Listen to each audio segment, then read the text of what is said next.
Hey there. So, you've probably heard about countries going bankrupt in the news. Headlines scream things like, Country X defaults on debt, or Government unable to pay bonds. But what does that actually mean? How can a whole country just not pay what it owes? And why does it matter to you? Even if you're halfway across the world? Well, let's break it down step by step. First, let's start with the basics. What is a default?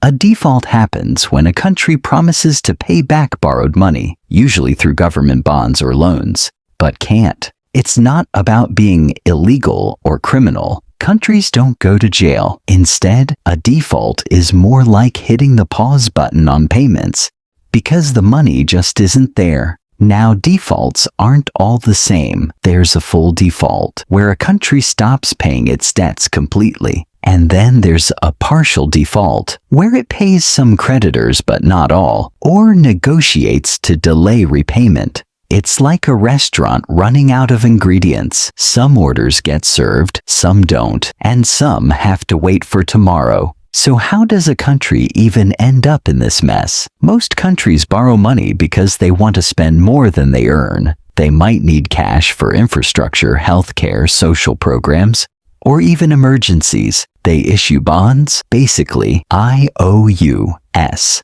that investors buy, trusting the country will pay back with interest. It's like taking a loan from the world and promising, I'll pay you back, pinky swear. Everything works fine as long as the economy grows, tax revenue flows, and the country manages its budget.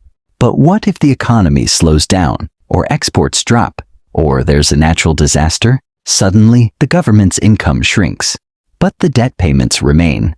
At that point, the country faces a choice: keep paying debt and risk running out of cash for essential services, or default and protect its economy, but risk shaking everyone's trust.